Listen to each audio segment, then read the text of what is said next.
concluded our second class for the Christmas special. So I've taught you all which is your plum cakes, traditional Christmas plum cake. I've given you both the versions, the egg version as well as the egg free version. Also even the soaking, I have taught you both ways how you will soak it, without and with. So these are the ways that you can soak your dry fruits as well. Okay, coming to your plum cake, we did different kinds of plum cakes today in different bases. So one is your loaf. So this is your traditional plum cake in a loaf shape. Then the next one we have done it in a round, where I showed you how to get that star effect on your cake. Now this again, you can just place a nice, see like how I had put my holy leaf. So you can just place some decoration at the center after you have cling wrapped it, not now. So this cling wrapping is done, you need to do it, and even the soaking needs to be done. Also, just for small eaters, we have made smaller portions of plum cakes in a mini bun style.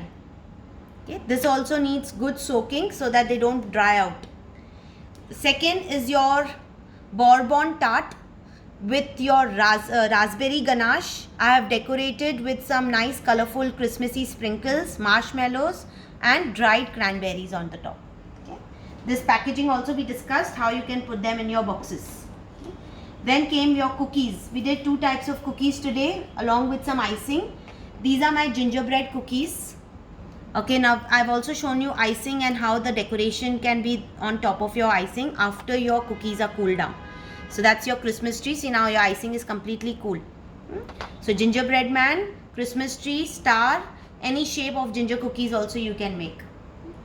Coming to your second cookies, today I made this completely egg free by giving you an option of a substitute of an egg. How will you make your cookies? So they are very well made. These are your crinkled cookies, just to give that snowy effect of Christmas and December. We have made these egg free chocolate crinkle cookies. Okay. Next is your Rocky Road bars. These are your Rocky Road bars with lots of ingredients inside, with dry fruits, raisins, marshmallows, biscuits, and how you'll package it individually as well as in a box. This is your gingerbread fudge. Again, this is a fudge, but it is a longer shelf life, like it has a longer shelf life. So you can keep them, store it outside, but in a nice airtight container. So you don't have to worry about the shelf life of it, because this is without any liquid or any milk product that we have used in this particular fudge. Okay. Lastly are your cake truffles. Okay, so you can make it again with and without. So that's how you get an idea of how you can, make your cake truffles without it also and with it also. And you can dip these also and coat it with chocolate and put some nice sprinkles over it. So that's how we concluded. Also, these are your cookies packed. So how you can pack your cookies, how you can decorate it. Okay, now see, Seal King is much better, because then the cookies will not get soggy. So this is how even I have packed my crinkle cookies. That's how I concluded my class with 4 students today. 2 from Mumbai, 1 from Raipur and 1 from Delhi. Yeah, you asked me? Yes. The Seal King packet which you put the cookie, you put one individually or you put 2, 3 together? See, now depending on the size of your box. Like the box which I had, I could fit in 3 cookies in one. So that's when I added, and these were smaller cookies. Today we have made 20 grams wala. These were my 15 grams one. So aram se this, depending on the box size and the ingredients, what else I had put in that box, the 3 cookies were fitting much better.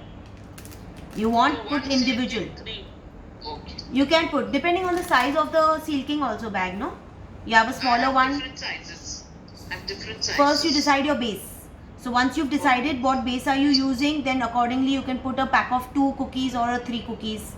Or I told you that you can even have this box. Yeah. You can stack a box of 6 cookies in it. So you can even have like a dozen cookies in one box, or half a dozen in one box. Okay.